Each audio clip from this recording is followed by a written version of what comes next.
So it's the final sprint for Benjamin Netanyahu's rival in his bid to form a government and unseat a mainstay of Israeli politics for more than a quarter century. Benny Gantz, he's trying to court as many of the smaller parties as possible to get a deal ahead of a Wednesday deadline, when suddenly, out of Washington, comes this. After carefully studying all sides of the legal debate, this administration agrees with President Reagan. The establishment of Israeli civilian settlements in the West Bank is not, per se, inconsistent with international law. Yeah, that from the same Trump administration which moved its embassy to Jerusalem and recognized the annexation of the Golan Heights, once again breaking with the rest of the international community. And according to critics, hammering another nail in the coffin of a two-state solution for peace between Israelis and Palestinians. We're going to be asking our panel what the U.S. recognition of those Jewish settlements actually changes.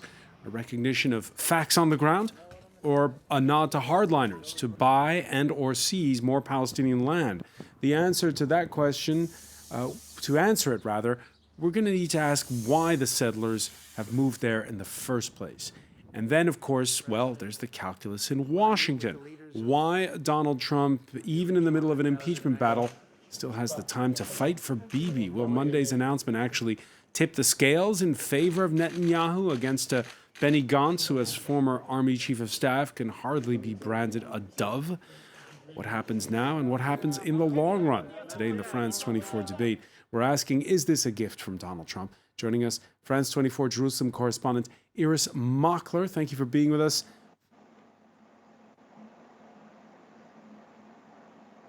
From Tel Aviv, we're joined by Gilad Halpern, journalist, host of the Tel Aviv Review podcast. From Ramallah, Dalal Irakat, who teaches at the Arab American University. Thanks for joining us.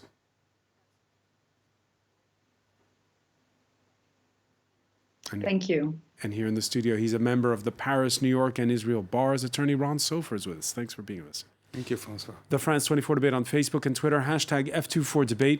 Yeah, Mike Pompeo, by the way, quoting Ronald Reagan, the former U.S. president, who in a 1981 interview deemed settlements were, quote, not illegal, but did say they were ill-advised and called for settlement freezes at several points of his presidency. Back then, if you left out East Jerusalem, there were an estimated 16,000 Jews in the West Bank. Now it is 26 times more. Haxi Myers-Belkin has the story. For Palestinians, they're proof of a war waged in bricks and mortar. Thousands of settlements across the occupied territories that are home to over 600,000 Jews. Israeli communities established beyond Israel's internationally recognized borders are spread across three main areas. In the West Bank, there are 132 settlements, plus a further 121 outposts built without the Israeli government's approval. There are also 13 settlements in East Jerusalem and over 30 in the Golan Heights. All of them areas captured by Israel during the Six-Day War of 1967 and, according to the international community, occupied ever since. By far the greatest proportion of settlers, almost 430,000 of them, live in the occupied West Bank. Jews now make up 13% of the West Bank's population, living in settlements across the territory. Palestinians see the West Bank and East Jerusalem as the basis for a future Palestinian state. But settlements mean their hopes for a state with contiguous territory will remain just that. And the problem is only becoming more entrenched, not only due to a recent pledge by the Israeli Prime Minister to fully annex the West Bank's Jordan Valley, but also due to demographics. Despite international condemnation, settler communities continue to grow year on year. The Jewish population in the West Bank has more than doubled since 2001. A 2016 UN Security Council resolution said that Jewish settlements constitute a flagrant violation under international law. A non-binding declaration Israel, and now the USA too, seem happy to ignore. Iris Mockler, explain to us who are, in 2019, the Jewish settlers? Wow, that's a big question because it depends where they are. Some of them are in fully fledged towns, and they are living very close to what is to the Green Line, to what would be the border with Israel proper. And others live far into the West Bank in small communities where the living is quite wild. They are known as the children of the hills, the youth of the hills, and they're quite different. So you've got big towns, ordinary Israelis looking for cheaper property, and you've got very serious ideologues living out in the boondocks, if you like, and living quite a wild and hippie-ish and drug-fueled life. Drug-fueled life? Yeah, some of them. And it's everyone in between. So it's very ordinary citizens, and it's wild drug-fueled youth. Yes. And what have been the reactions to this announcement from the State Department? If you're looking if you're looking at the Palestinian territories, as you can imagine, I mean, it was a furious reaction from Saeb Erekat, who said that the settlements were illegal, indeed a war crime, and that the Trump administration was tearing up the international rule book, that they have no respect for international law, and they're instituting the law of the jungle. On the other side of the line, in Israel, we heard a warm welcome, particularly from the right-wing parties, and particularly from Israel's Prime Minister, who is weakened at the moment, is not now the head of the largest party, has not been able to form a government. And he was very warm in that welcome, very much nailing his colours to the mast. This is an achievement of this President Trump, and also a lot of work that we put in to achieve this. So he's definitely trying to see it as an American achievement, America righting a historic wrong, he said, but also to see it as his own achievement. Yeah, let's listen to Benjamin Netanyahu, Mike Pompeo's announcement, music to his ears. People of Israel, this is a historic day. After President Trump recognized Jerusalem as the capital of Israel, recognized our sovereignty over the Golan Heights, the U.S. administration has put an end to the lie that settlements are illegal. Ron Sofer, is it a historic day? Yes, it is, because it goes along with the announcement that the Golan Heights are not occupied territory. So if the Golan Heights are not occupied territory, certainly the West Bank, where Israel has very, very serious and cognizable arguments as to why its rights over the West Bank are stronger than those of the Palestinians, because namely, there was no recognized sovereign over the West Bank prior to 1967. But basically... Hang on, no recognized sovereign? Explain that. Yes, because in 1948, after the Arabs refused to accept the UN partition plan, Jordan invaded the West Bank and East Jerusalem. No one recognized their sovereignty over this area. And when Israel conquered it, it conquered it from a country whose sovereignty has not been recognized. In the meantime, Jordan has sort of given up its right over this territory which was occupied from it, and signed a peace treaty with Israel, which makes the occupation issue even more tenuous. So you're saying that there shouldn't be a two-state solution, and that there should just it's all Israel? Is that what you're saying? No, this has nothing to do with what would happen after negotiations. All this says is that Israel's argument that the settlements are not against international law is correct. Afterwards, it is for the parties to negotiate. But what Mike Pompeo was saying is, from a practical basis, if you're going to negotiate, if two parties are negotiating, and the entire world is saying that one of the parties, the Palestinian, is right and the other one is conducting an illegal policy, then basically the Palestinians have no incentive to negotiate. And I think that this is what the United States was trying to do, to incentivize the Palestinians to negotiate. Dalal Erekat, do you buy that logic?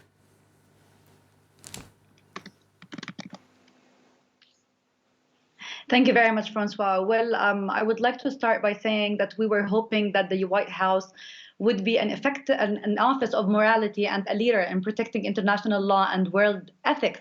instead of distorting reality and distorting the facts.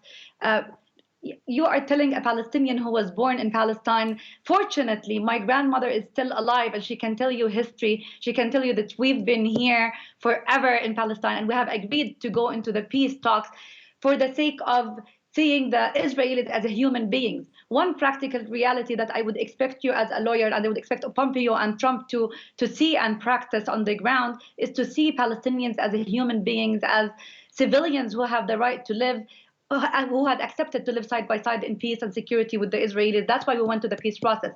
And one point that I have to make clear tonight, the US policy, despite their statements and the latest Pompeo statement, they still understand that Jerusalem and all the other final status issues are up to the parties to negotiate.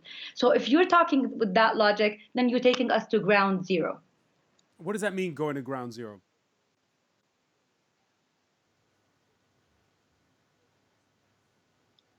Well, if Trump is declaring Jerusalem as capital for the occupation, if Trump is granting Israel sovereignty over the Golan Heights, if he's cutting aid on refugees, if he's undermining UNRWA, if he's debating on the legality of settlement, and he's saying that they have carefully studied this file, well, let me clarify here. Carefully studying this file means violating all international law and UN Security Council resolutions that guard the Palestinian rights in the 1967 land and Jerusalem. And let me quote here, naming Resolution 242, 338, 253, 267, 298, 476, 478, and finally 2334. Ron, you're a lawyer. Well, concerning UN Resolution 242, which is the basic UN Security Council resolution, it says that Israel must withdraw from territories, not the territories. So you can argue, you can make legal arguments until doomsday. Israel thinks it's right. The Palestinians, as we've just heard, think that they are right. And so does the international community since 1978. Well, and that has not helped foster an agreement. The international community, especially in Europe, has been saying that it's occupied territories and the settlements are illegal for over 30 years. That has not helped create an agreement. All right, let me bring in Gilad Halpern on this. Gilad, first of all, what do you make of the timing of all of this? Okay. Yeah, that's a good question. Some people have attributed this announcement to the growing likelihood of a third general election in Israel in early 2020, after Netanyahu failed to garner a majority in the first two that were held this year. It was seen, rightfully so, as some sort of an attempt to reward Netanyahu and give him some boost in public opinion ahead of an election. The thing is that I'm not quite sure that it is necessarily going to help Netanyahu for two reasons. First of all, similar gestures have been made by the American administration before the last two election rounds that were mentioned here before, the recognition of Jerusalem, as well as the sovereignty over the Golan Heights, and other similar things that didn't help Netanyahu. So there's no guarantee that this one in particular would help him. But more ominously for Netanyahu, I think it might even backfire. And by that I mean that he will be subjected now to growing pressure to annex the West Bank. Now that really all obstacles have been removed, he can go ahead and declare the West Bank Israeli territory. Now, he is probably not going to do it because the question of the Palestinian people, the millions of people who actually live in the West Bank, will remain undetermined. So wait, let me just get this straight. Gilad, let me get this straight. You're saying that because Israel's had all these snap elections, all this political gridlock, the danger is that you're going to have more brinkmanship. Whoever wants to get into power is going to have to come up with some bigger plan than before, and that's where Netanyahu will run into trouble. It might get into trouble because right now he's been successful in rallying the right wing behind him. All the parties to the right of Netanyahu have been relatively unsuccessful in these last two elections that were held this year, especially as opposed to the previous elections. Now, if Netanyahu would resist calls for annexation, what the likely outcome would be that the right-wing parties to the right of Netanyahu, like the settler parties, Jewish Home, perhaps other parties as well, would be able to politically capitalize on the call for annexation and labeling Netanyahu as this feckless, leftist in inverted commas, a leader that he refrained from being labeled as until now. I beg to differ. If one listened to what Netanyahu said right before the previous election, the announcement yesterday by Pompeo is the precursor to the announcement and the disclosure of the Trump peace plan.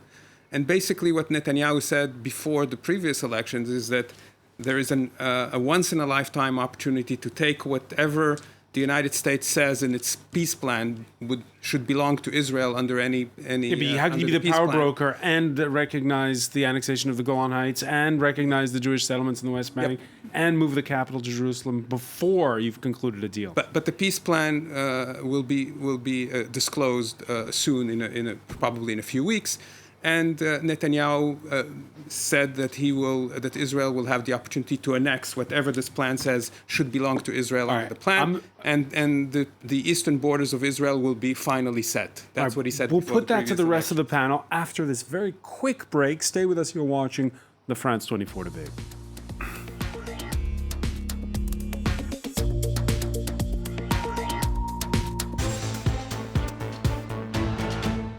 Welcome back, or welcome if you're just joining us. It's the France 24 debate, and we're reacting to news out of Washington, right as coalition talks are coming to a head once again in Israel of the Trump administration's decision to recognize as legal the Jewish settlements in the West Bank. We're talking about it with our correspondent in Jerusalem, Iris Makler, joining us from Tel Aviv is Gilad Halpern, journalist, host of the Tel Aviv Review podcast.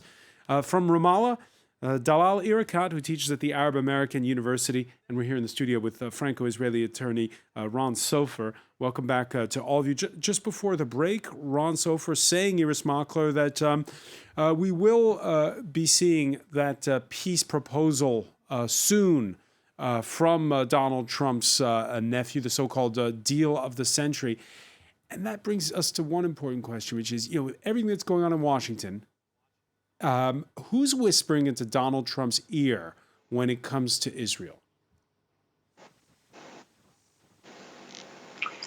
If you're asking me, that's an excellent question. There used to be direct conversations between Netanyahu, the Israeli Prime Minister, and Trump himself. But since the last elections, the failure of the last two elections to actually form a government, there's been less of that. And I think Netanyahu feels it. There was almost a bromance between them.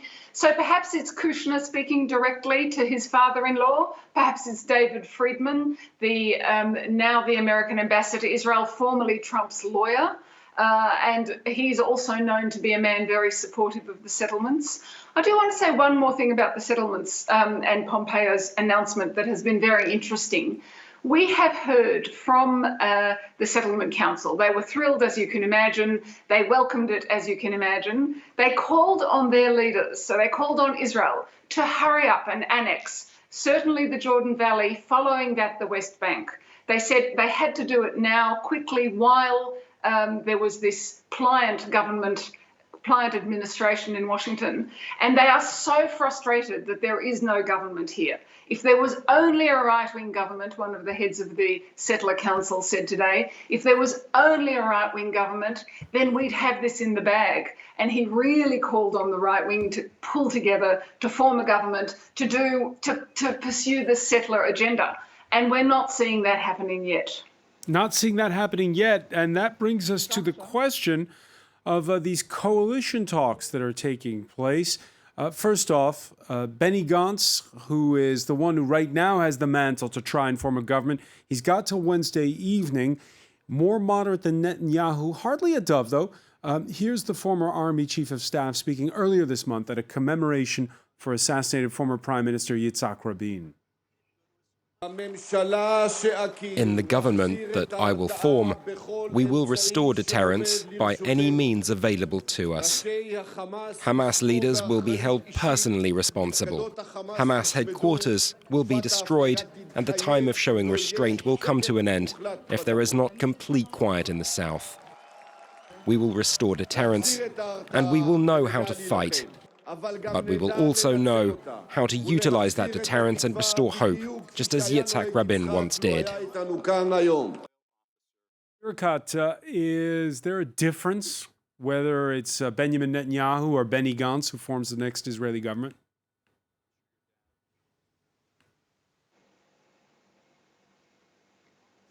For me, no, but let me go back to Pompeo's statement, please. Let's clarify that he tried to sugarcoat settlements. He said civilian settlements. He's inventing a new concept of settlements. Let's be clear. On the ground, the definition of settlements is not related to the development of an empty land.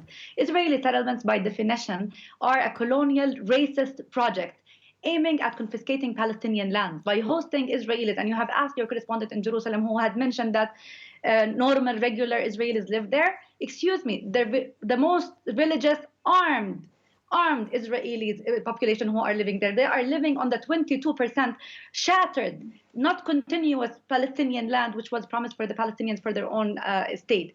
One more thing that I need to answer, Francois, for your question about the timing. I honestly don't think it is wise to think that Trump is giving Netanyahu a favor in this stance. I think Trump is giving himself a favor. Well, for two factors. Let's consider two factors here. First of all, the UNRWA vote on the 3 years renewal for the UNRWA mandate. And second of all, the EU court decision on settlements products. Well, I do believe those two factors have obviously provoked those who vote for Trump. And for Trump, of course, it is a favor for his new election.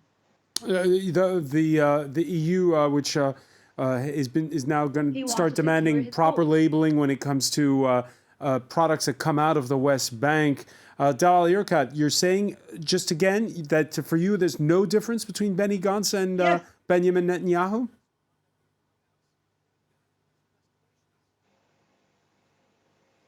Well, if it's Netanyahu or Gantz, I think Netanyahu is a little bit more dangerous for us Palestinians because he's been in office for a while. He knows exactly what he wants to do. He's very well connected, but they're they have the same agenda. I mean, has it been the Palestinian rights, the Jewish state law, annexation, settlements? Politically speaking, I don't really see that neither of them sees the Palestinian people as people who deserve to live as international human beings. And let me tell you one more thing about Pompeo's statement regarding settlements. He had mentioned in his statement that previous U.S. administrations were different and that they had contested statements on settlements and on the Palestinian-Israeli conflict. Let us be clear. He is misleading his audiences. He is misleading the American people in the first place. Well, let us be clear. Since my dad was born 6 decades from now, all the U.S. administrations have been pro-Israel, have been biased against the Palestinian rights. So it could be true that the Trump's administration is imposing dictations and new facts on the ground, but we cannot deny that since the peace process, which was been used as an undercover, the U.S. administrations have been exercising coercive diplomacy on the Palestinians. Gilad Halpern, do you agree with Dalal Irkat that we're perhaps overlooking that this could be a matter of domestic politics for Trump, that there are fired up pro-Israel groups in the United States that are pushing him on? Well, obviously, it's always been one of Donald Trump's greatest assets, his good ties with Israel that mean a lot for his base, for his political base. There certainly is a symbiotic relation between these two embattled leaders, Netanyahu with his political woes and Trump with his legal woes, and the fact that the two leaders are very similar in their tendency to stop at nothing to achieve the political goals. We had the former Palestinian representative here in Paris who was saying that last week's attack to take out leadership of Islamic Jihad, that was part of a political calculus on the part of Benjamin Netanyahu. Is that how this is all perceived? What's going on in Israel right now? What's going on in Washington? Well, it really depends who you talk to. I think that generally in Israel, it is not perceived this way, except for the far left sectors or fringes. Even Benny Gantz and his party, Netanyahu's biggest political rivals at the moment, have rallied behind him and absolutely denied any allegations that this might have been a political calculation. But, you know, knowing Netanyahu and seeing his record for the past 10 years as prime minister, it is not impossible that it actually was. Ron Sofer, you've heard the panelists saying that when it comes to these issues, there's not much difference between Netanyahu and Benny Gantz. Is there? You agree? I don't know. Probably there isn't much difference, but I would like to react to what was said before. These settlements are cities, and they're not going to go anywhere. And in any deal that is conceivable, these settlements are here to stay.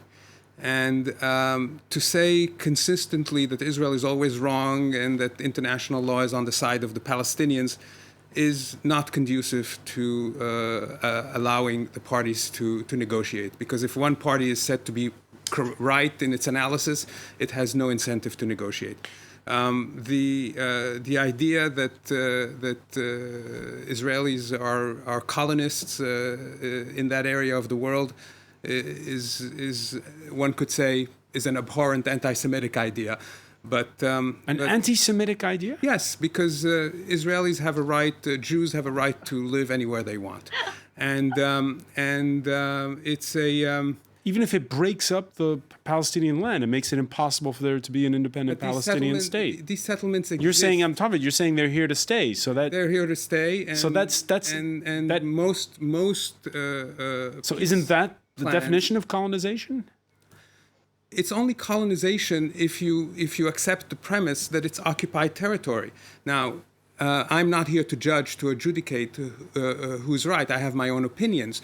But if it is not occupied territories, and Israel has a serious argument under international law that it isn't an occupied territory, then it isn't colonization. You have to. These issues will be settled in negotiations between the parties, exactly as Mike Pompeo said yesterday. Dalali Rikat? Well, Francois? Yes, please. Well, the Jews, all the Jews, are very much welcome to stay. Give sovereignty to the Palestinian people. Give us our independence. Give us sovereignty over the settlements which are built on the 1967 borders. And they can live freely and happily under the sovereignty of the Palestinians as equals with the Palestinian people. We don't have a problem with Jews as Jewish. Please don't distort realities. Give us sovereignty over the settlements, and they are welcome to live equally with the Palestinians. Well, we saw how welcome they were trying to between 1948 and 1967. Come see reality. Settlers on settlements are all armed. They're attacking the streets. They're attacking every Palestinian family and cars. They act like animals on the street. Nobody had any protection or guarding over them, control over them. Iris Makler, I want to point out something which is kind of important because this announcement came late Monday out of Washington. And when you look at the news cycle over in the United States this Tuesday, well, it's not getting much of a look in. Come to order. No, it's interesting, isn't it? Good morning, everyone. This is the third images here. This is those hearings taking place for the impeachment. That's all everyone's talking about in the U.S. So you heard earlier the exchange over whether or not this is about domestic politics in Trump's case. How's it playing? The fact Are those impeachment hearings a factor where you are? They're very closely watched, and they are in all the Israeli media. I don't know if they are considered a factor in Israeli politics. There's so much going on here, stuff that is reported and stuff that isn't.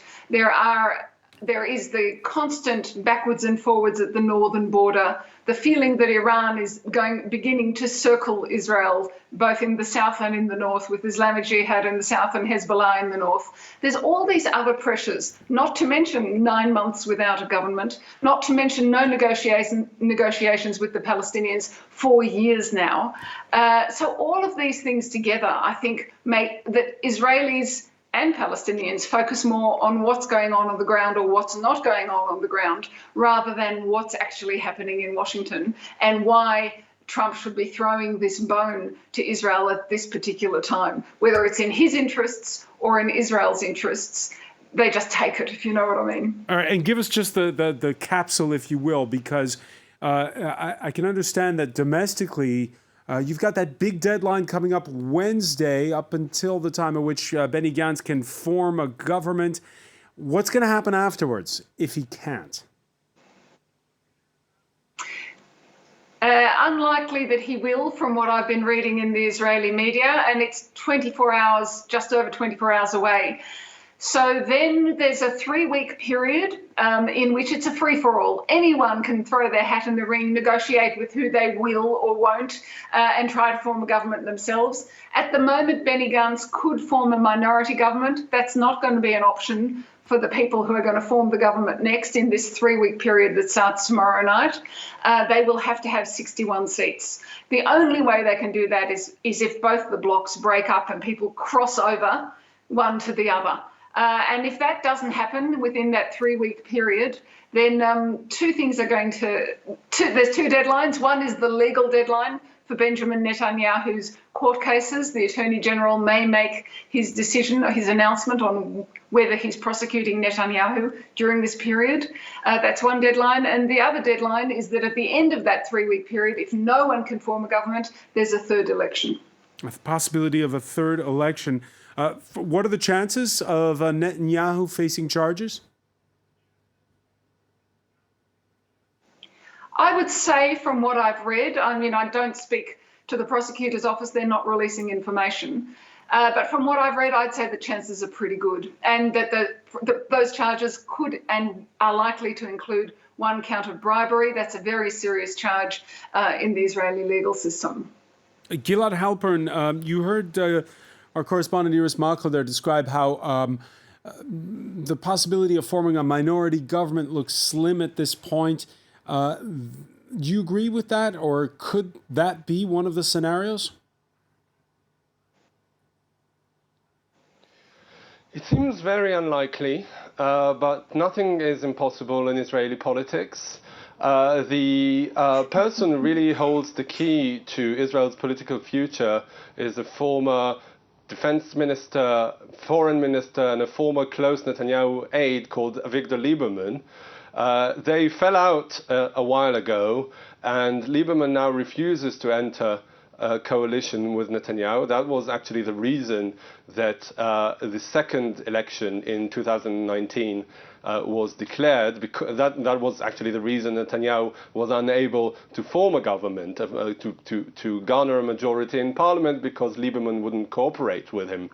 Now, it is unlikely that Lieberman would cooperate with Gantz's minority government, because that government also relies on the 13-seat strong joint list, which is composed mainly of Palestinian Israelis, Arab Israelis, just over 20% of Israel's population. And Lieberman is well known for being a devout foe of Israeli Israeli Arab deputies and the leaders. So it seems very unlikely that the two will prop up a Gantz-led government. And what's the view on that joint list? Is it a conduit for perhaps breaking down barriers between communities, or is it seen, according to who you talk to, as the enemy from within? It is quite interesting because for many years, the Arab representation in the Knesset was shunned. They were never part of any coalition government in Israel's history. There were only once in the 1990s they supported an Israeli government, the late Rabin's government, without actually participating in it, without having any cabinet portfolios. The interesting thing is that quite recently, I mean, I'm talking about just the past year or two, there has been a surprising rapprochement, both at the political level and also the public opinion level. I mean, a recent poll showed that I think just under 40% of Israeli Jews would not rule out a minority government that is shored up by an Arab vote, which is quite extraordinary for Israel, regarding the many years of political divisions that have left the Arab public on the losing side. And also there's a growing tendency on their part to become part of the Israeli establishment. For the first time ever, they actually, after the last election in September this year, they actually recommended that Gantz would become a prime minister. They openly endorsed him, which is also something that Arab parties traditionally refrain from doing. Dalal Irikat, your reaction to that endorsement?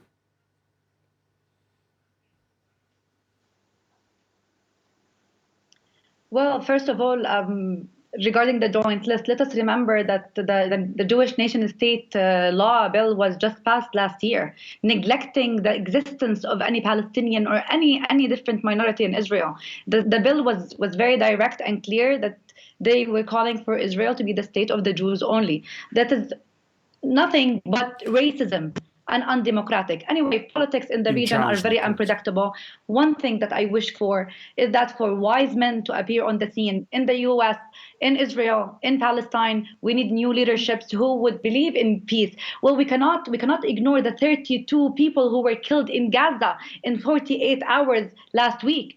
I mean, somebody has to be wise in this American administration and look at international law, look at civil rights, look at the scene, because the scene that we need to realize today that we are witnessing a new world order where Israel and the United States are on one side and the rest of the world are on the other. It is time to wake up. It is time to see Palestinians as the human beings who deserve to live, who deserve to be respected with dignity and freedom. It is time for the Palestinian state to see light. It is time for us to exercise our rights, our political rights. It is time for Israel to be democratic as it claims.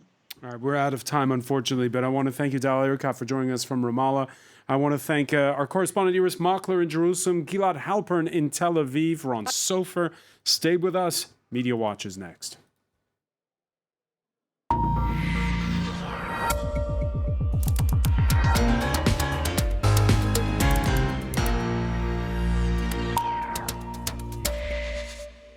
Enter James Creedon. Hi, François. So just a range of reactions on, obviously, a very divisive story. We'll start with this comment by Hal Plotkin on Twitter saying Trump is embracing Israel because he thinks it's good for Trump. He's trying to create a wedge issue that separates Jews from the Democratic Party, but instead he's separating Israel from the majority of American voters. That's dangerous for Israel's future. That's one point of view that came through on social networks. This is another one. As an Israeli, I don't see the settlements as illegal as it's Israeli land. However, for peace, I'm willing to give it away, and many other Israelis think like me. The problem is that Palestinians don't want to negotiate. They don't recognize Israeli legitimacy. So that's an Israeli perspective on matters. Jeffrey Zimmerman writes, the deceptively labelled West Bank, Judea and Samaria from the point of view of, Israeli nationalists, was not taken by Israel by force in 1967. It was taken illegally by force by Jordan in 1948. It was liberated by Israel in 1967. It's not land stolen from the Palestinians. It was Jewish land stolen by the Arabs. So you can see the extent to which you've two entirely opposed readings of history, nothing new there. Something to keep in mind, while the US government had until yesterday considered Israeli construction of the settlements in the occupied Palestinian territories a violation of international law. On paper, it has long done little to hold the Israeli government accountable in practice. So I suppose an inconsistent application of international law. Israel should not trust the Trump administration's recognition of sovereignty, writes E.L. Darling, over the disputed territories. It won't last past 2020. In other words, a suggestion that should the election not go the way of Trump, that such policy decisions could be reversed. What else do we have, François? Just a few more comments. Trump is trying to bolster Benjamin Netanyahu's political standing in Israel. Election interference in reverse. That's Sybil Trelawney's perspective on things. Just a couple more before we finish. Thank you, Donald Trump and his administration, for its statement on Israeli settlements. So sad that Obama, whom I voted for twice, threw Israel under the bus as he left office. That's obviously a very much a pro-Israel American perspective. Trump administration just changed long-standing policy regarding Israeli development of the West Bank. This is how you buy Israeli interference in the 2020 election. So nobody seems to view this as a full-on neutral decision. People are interpreting it as funny when you talk about this topic. Interest in horse happens. trading. Yeah. All right. Yeah. Okay. Well, many thanks for that, James Creedon, and there'll be plenty more. Thank you for joining us here. I want to thank our panel once again. Thank you for joining us here in the France 24 debate.